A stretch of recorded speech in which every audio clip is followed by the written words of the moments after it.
to have you here, Josh. Yeah, thanks for having me. No, awesome. We love talking to all you awesome bands. It's so great. Yeah. So Yeah, looking forward to getting into it. yeah, cool, man. Yeah, well, I've really been enjoying the new album, so I've got a whole heap of questions about that tonight. I think Kyle does as well. So I'll take a second to introduce ourselves. I'm Simo. This is my co-host Kyle, and we are the Heavy Energy Podcast. Sweet. Yep, cool. Nice to meet you guys. Try to bring the heaviness to it. Yep. Try to bring the heavy energy. Yeah. Yeah, so, actually, I'll start off with the fact that, you guys just, decimated our shores not long ago, eh? Yeah. Yeah. I mean, to be honest, it was a year ago now, but it feels a lot more recent than that. Yeah, Yeah, it's still that's very, it. very fresh in my memory. Wow. Yeah. So how was that Australian tour? Amazing. Yeah, incredible. It was, we'd only been once before, which was 2013 Soundwave. And although we got treated well, had a great time, the shows themselves weren't that great for us because it was our first time there and there just weren't many people watching us each day. There's nothing to write home about, like, in terms of the reactions we were getting. So, coming back in 2025, I had very low expectations, or just no idea what to expect. I figured we, may have had some traction since then, but it was a bit of an unknown. So I had low expectations, and the shows were insane. They were like bigger than some of the stuff we do over in Europe. A lot of sellouts and insane crowds. It was mind blowing. And it's great because Australia is like one of my favorite places to tour. Yeah, cool. I think Cheers. the people, like, very similar kind of sense of humor to the UK. Yeah. Amazing food, great coffee, the weather was good. So it was a dream come true. It was really cool. I think I met with our booking agent a few times because we just have been on tour in Europe. We just got back a few days ago, and I was saying to him, like, when can we get back to Australia? Can we do another tour? And I think I wanted to come back this year, but that might be too soon. I think maybe the reason that did so well is because we haven't been in so long, and like I saw plenty of people. I'm a massive that fan travelled since 2009, man. So that's when I Right. first found yous out, and the fact that I even heard that I sort of missed that one last year, I was like, well, I'll definitely check them next time they come around. So yeah, you definitely will get the people if you come again that soon. That's Okay, fine. I hope Yeah. so. Yeah. I remember seeing you guys at Soundwave in 2013. I was there. Which city was that? Sydney. I can't picture it. Yeah. Well, I know. I do remember seeing you guys. You guys are pretty. Yeah. Yeah, it was Thank a you. big spread out stadium, the Sydney. Yeah. Oh yeah, I do remember that. Yeah, I mean, it was an amazing lineup. It was the big four. Yeah. Metallica, Slayer, Anthrax, Megadeth, and then bands like Ghost, and Yeah. I remember it pretty well. It was But, awesome. yeah. Yeah, awesome. Yeah. I've got a question for you, Josh. hmm You guys have booked the studio, but songs weren't sort of finished. Yeah. But you've said previously that, like, that helps, like the pressure helps you guys to sort of bring everything out. I mean, this is the only time that. Final 5 and 10% of stuff. Yeah, this is the only record we've done that though, and it did help. I think it made a world of difference, but I also don't like the unknown, the uncertainty of, like, what if we can't get that extra 10%, or the songs don't get elevated in the time we have and we hit a brick wall. Normally for us, like, writing is happening like all the time. Was it good? Sorry, say that again. Creatively, like, was it good for you guys, or you'd prefer to do it the way you did it before? Yeah, I kind of just like we stay ahead of writing all the time. So we've already started writing for the next record. We've been writing on tour. There's already, probably like a handful of songs written now, but we're And that's the standard for us. Like, never stop writing, just always keep going and put as much attention to detail and really make the songs as good as they can be. And that takes time. But I did find that like the last, the pressure of being like, well, how can we make this better? And then just really getting in that mind space of what is gonna blow people away, or what is gonna be something that no one expects us to do. Maybe we should do that. And so that did help. But at the same time, it's a bit of an unknown, and Yeah. it worked this time. And Yeah. maybe it'll always work, but I don't know. Yeah. Nice. Yeah, awesome, man. So even though it did work this time and it had and it was the first time you've done it, it's still cool that you've had that experience, if you ask me. So Yeah. I think that's great. It's it hardens the skin. But one of my questions was going to be that after pushing forward for 20, for at least 20 years now, when you look back at New Flesh, does it feel more confident and complete than earlier releases back in 2009 and stuff like that? Yeah, I think it feels more confident. I think myself in particular, was kind of afraid to do anything that was too anthemic or whatever. Or I think I was, when I took over doing vocals, I was just a guitarist with like my head down and just kind of worried about the riffs. Yeah, And true that. I I wasn't. remember that. Yeah. So I think with time, I've got more confident as a frontman and stuff, and more confidence in my vocals, which is I think the most important thing. I think the last two records, my vocals have stepped up a lot, and I think our manager was just like, you need to be paying more attention to your vocals and delivery and writing hooks, because you're the voice of the band. People that don't play guitar are Mm. listening to you, Yep. and that's what connects with people. And you need to. And I was like, oh yeah, I should pay more attention to that. So Definitely. I think that's made a big difference to our new records. Nice. Yeah. Awesome. So, with that, I feel like so far the New Flesh, and I don't mean this that any of the other releases are not as good in any other way, but it's a very strong release. I'm even feeling it in songs like Lacerations and stuff like that. It's like, I don't know, it's um not just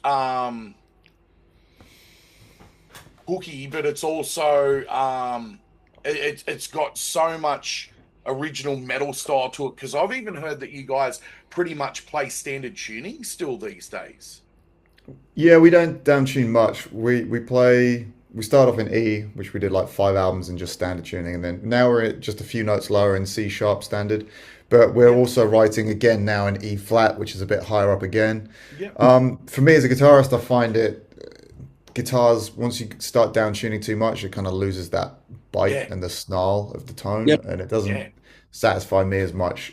And we just grew up listening to stuff that wasn't super low. A Yeah. lot of our favorite bands, Yeah, man. back in I'm the a day was Slayer guy. yeah, yeah, same. And like early Morbid Angel, early Sepultura, Yep. Nice. Pantera, all that 90s, kind of early 90s stuff, is kind of where, what we I've grew up noticed on. that about you guys' sound is that you have that extra snarl that some of these not dissing on the newer bands, but they're tuned so low and everything's so mechanical that they're missing some of that snarl.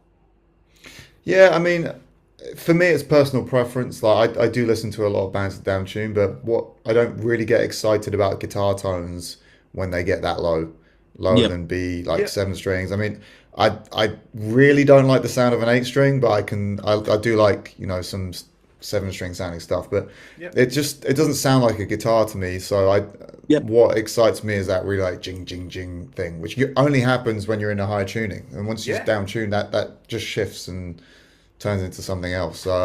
Yeah. Right. And there's a band called Stamping Ground from the UK who are around in the late 90s, and they played in E flat. They were kind of like Slayer, Hatebreed would be the best comparison. And it just sounds so mean, and it's still heavy, and it just hits you in a different way. I think I, I, I was about to post a reel about it the other day. Not dissing low tune bands, but just trying to give confidence for people to like not worry about tuning low, because I felt it where you go on these tours where everyone's playing seven strings, and back Yeah, in the day when everyone's we were tuned to in the E, core of the earth, like. yeah, and you start worrying. You start being like, "Oh, we're just going to sound weak by comparison," and then we have to down tune. And I don't know if other people feel that pressure, but we just took a band on tour with us out in Europe, and we're about to tour them again in the US next month called Life Cycles, and they play in E flat, tons of kind of like Slayer, Pantera vibes, a bit Yeah. like Power Trip, and it's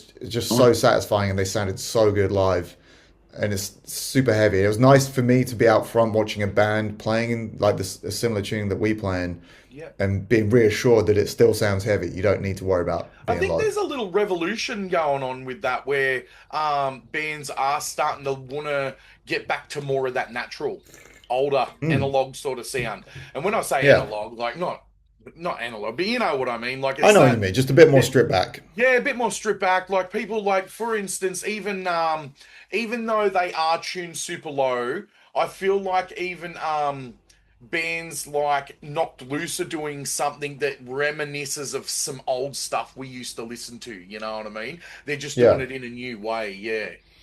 Yeah, or if you look at like a band, even from Sydney, like Speed, like a hardcore Oh band, and yeah, they're they great. don't down tune much, and their production's pretty raw, and Yeah. it feels like more intense because it Mm, feels less mechanical. It felt def- that way live when I seen them at Knotfest. They were actually more savage live, to me, sounding than some of the more down-tuned bands. Yeah, Yeah, yeah.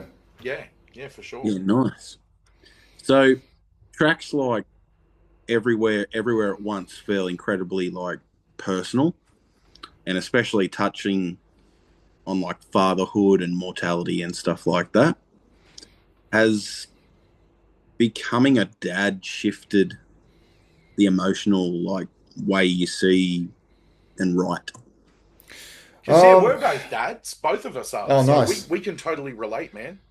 Yeah, I mean, I don't know if it's shifted me in general, but I mean, I've just been having conversations with like our management this morning about some tour offers, and it's really hard, Priorities, man. right, Yeah, going away on tour. Like we've just done 5 weeks, and then I'm home for a month, then I'm away for another 5 weeks, yeah, and 5 weeks is like just too long. And my Yeah. kids are 4 and 6, and it's so much for my wife to deal with when I'm away. Like staying on top of just running the house, cleaning, washing your clothes, like keeping the house tidy, cooking, all that stuff as one person. Because I do all that shit when I'm here.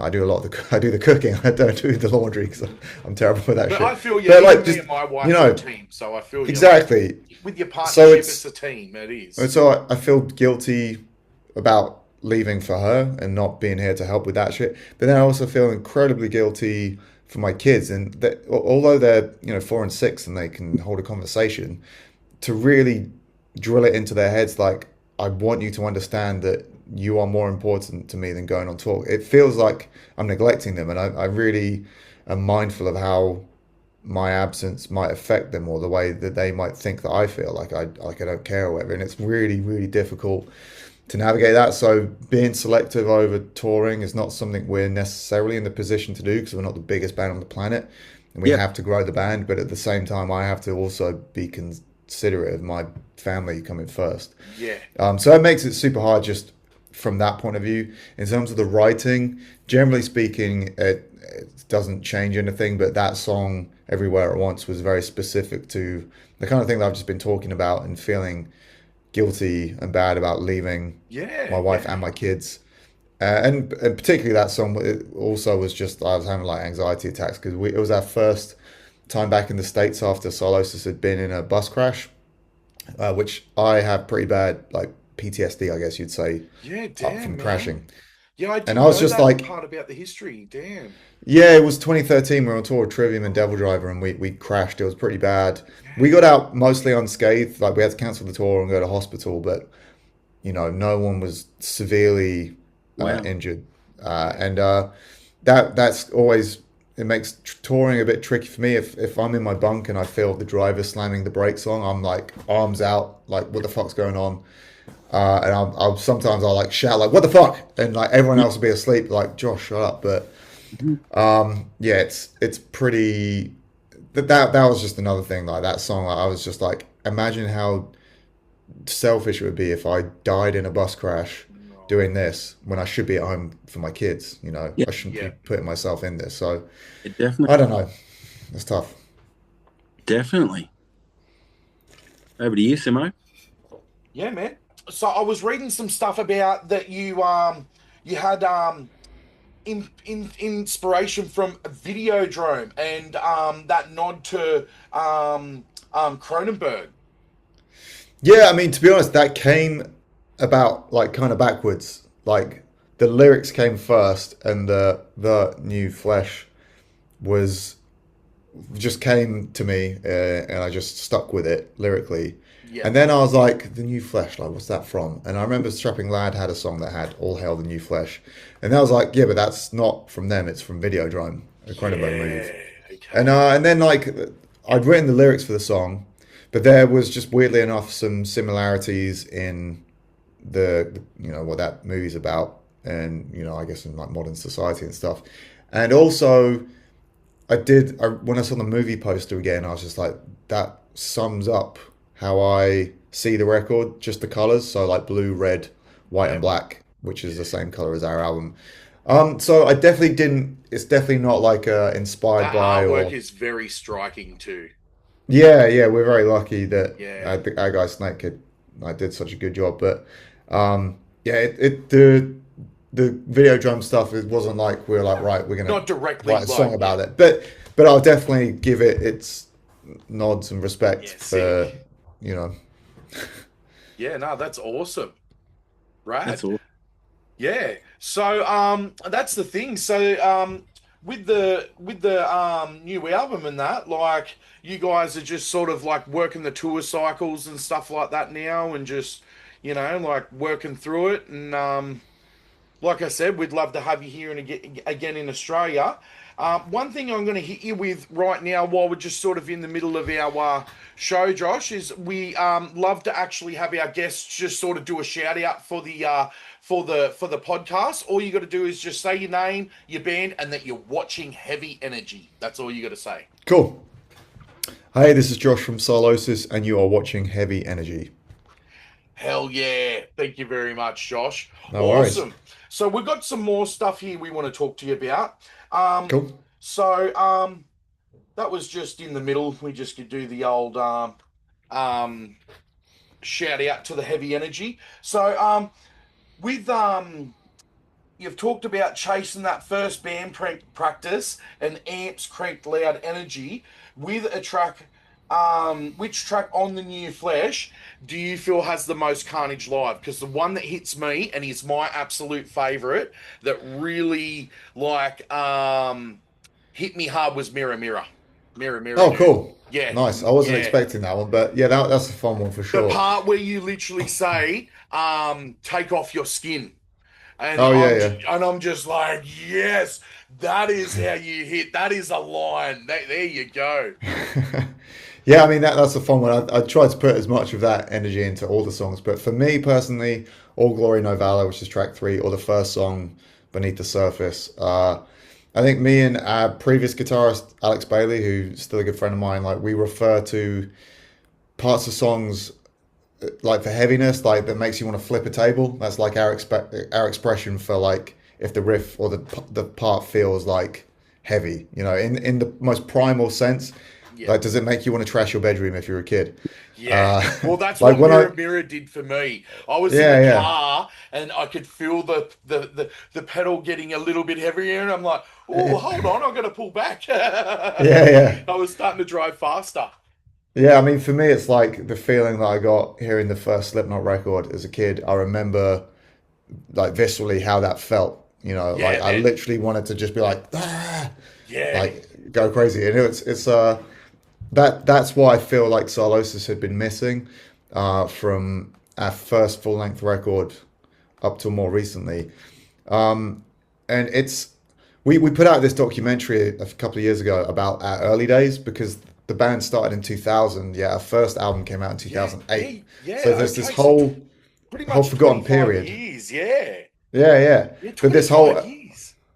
but this whole early period of the band is undocumented, and our fans don't really know. So with a newer record, there's a lot more of that influence of how we sounded when we were kids, but we just weren't very good when we were kids. But so you can watch this documentary and hear some of that early stuff when we used to downtune to drop B and we're trying to sound like Slipknot and Pantera and stuff. And we're much closer now to the origins of the band than we ever have been. And that primal energy and stuff was always such a big focus to us. And I feel like we lost our way. But it's tricky because our early albums, when we first started releasing music, our fans think that's the start of the band. And obviously publicly it is.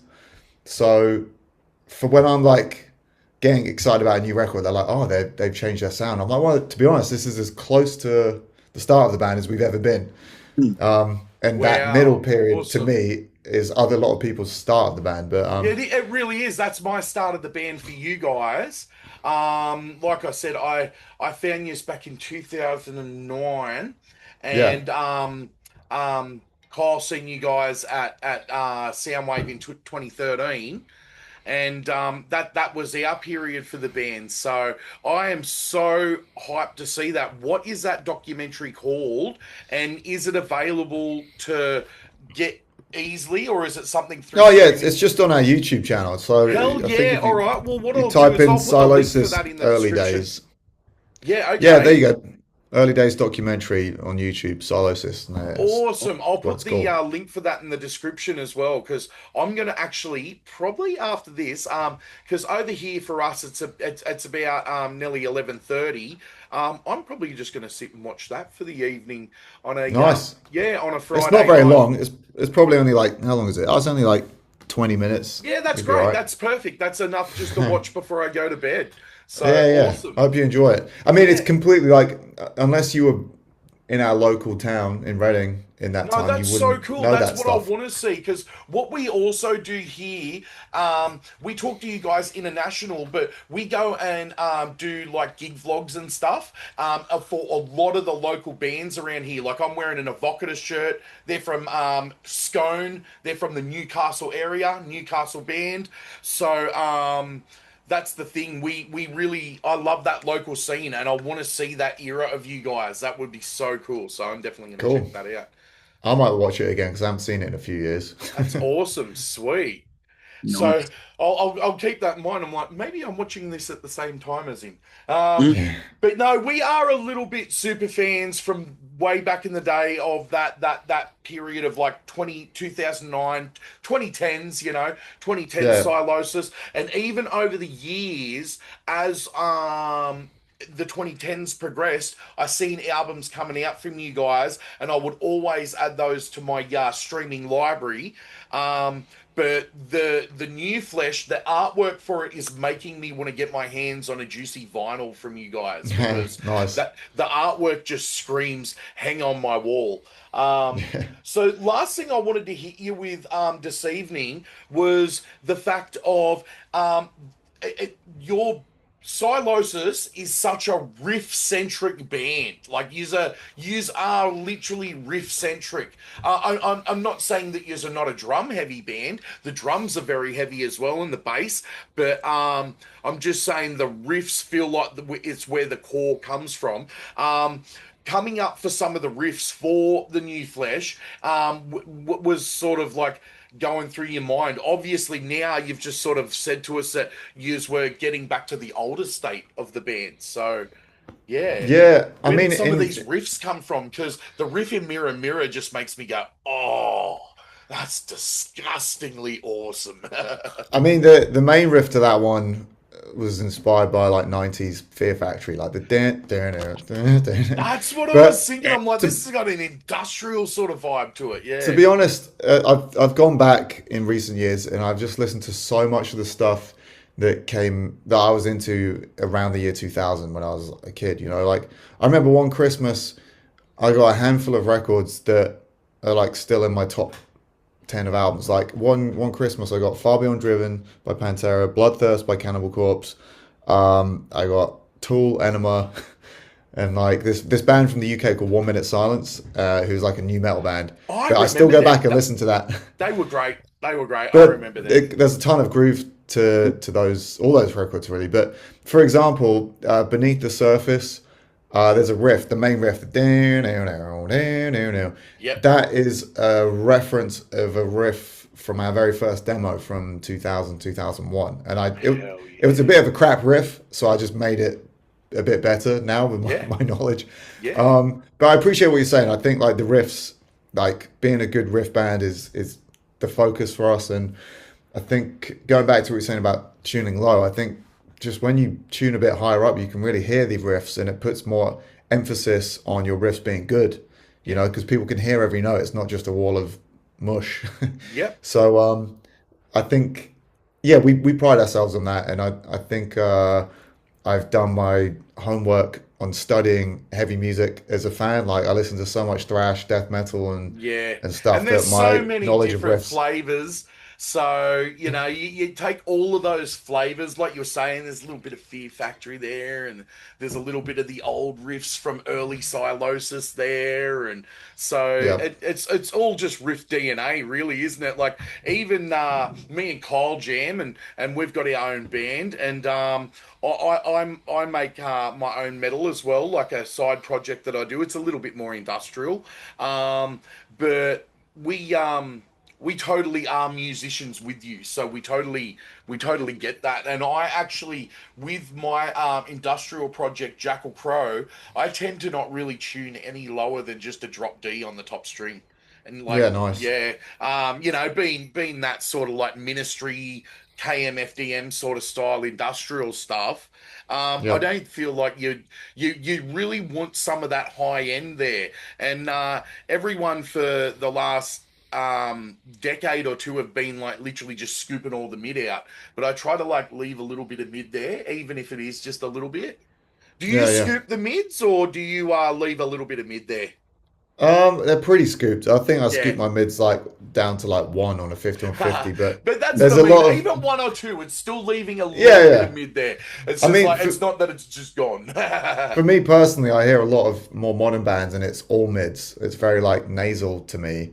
You're right. But that's because a lot of bands are down tuning so much, and you need a bit more mid range. Whereas if you can tune to like D or C sharp or whatever, like you can get away with like a Pantera scoop sound that no one's doing these days. No one's really scooping their mids much anymore. So No. I like to get away with it a bit more, getting more of that 90s Yeah, hell scoop to yeah. our sound. No, that's sweet. So, was there Well, anything else you wanted to ask, Kyle? yeah, just one more question, just quickly. You spoke a bit about there being like a gap in modern metal, Yeah. and generally, like sort of you feel like you great riffs and stuff like that. So, in your opinion, what makes something a timeless sort of riff to you, rather than just being generic? I don't know. I mean, just to clarify, just for anyone that's watching, the gap in the metal for me is like when I was coming up as a kid and looking at what I would say like the middle lane main metal that I was hearing in the 90s was like Machine Head, and then Lamb of God and Chimera and Pantera, and that kind of just metal, or I guess more kind of groove metal. Yep. That was Yep. such a big thing, and all those bands were huge. And then now no one's doing that. Yeah. No one's taking the place of like a Lamb of God or coming up behind them, which I just find really odd. So that's kind of where I see Sylosis. Although we have thrash and death metal influences or whatever, that's where I want to occupy. But in Well, terms I of feel you guys sitting on a pretty close level to Gojira, and this is the band that played the Olympics. But I feel like you guys and Gojira, these are these bands that are coming up with some of that more rawer sound that we grew up with, but kind of keeping it alive and giving it that modern edge. Yeah. Yeah, I mean Gojira, I don't really put them in there just because they're so unique. But I think They you're are so right. unique, They yeah. they are that one of those bands that would fill that gap. You are right. But yeah, in terms of riffs, I think just even all the old death metal stuff I listened to in the 90s, like even loads of the old Deicide records are so catchy. And if you can make something heavy but hum it, like a lot of the old Morbid Angel stuff as well, like you can still hum the riff and it's rememberable. So and to a degree, like if it's super low and you can't really hear the notes, is it going to be as memorable? I don't know, but maybe I just sound like a boomer. I just don't personally listen to a lot of downtuned stuff. No, I agree with you massively. Look, I came up in the 2000s as well, and all of those bands you mentioned, that's all the stuff we were listening to in high school. So now we're actually getting really near the end of our show now, Josh. So thank you so much for coming on. We just really want to thank you. And like I said, we've been following you since that mid-age era, and we've always loved Sylosis. So thank you very much for coming on tonight. And I just want to do a quick plug for the album, for the channel. So everyone, the New Flesh is out now. You can get it on all streaming music services, and also I assume you guys have got it out on physical media as well. Yeah. And like I said, I'll be trying to get myself a nice vinyl copy of the New Flesh. I just love that artwork. And now that I've basically listened to the whole album through probably about 2 or 3 times today, I'm like, yeah, that's a keeper. That definitely goes on the turntable. So yeah, awesome. Thanks heaps for joining us tonight, Josh. And we'd love to talk to you again if you're coming out to Australia next time. And we'll definitely try and catch you on the next Australian tour. I'm gonna keep my ear close to the ground for Sylosis. Not to mention, you've got so many great Australian metal bands to come play with these days. We've got Ep4 here, we've got Amity Affliction, we've got I Killed the Prom Queen still doing shows, and we've still got Parkway Drive. Like, God, Parkway Drive, man. Like, have you seen some of their productions these days? It's pretty wild, isn't it? Yeah. For sure.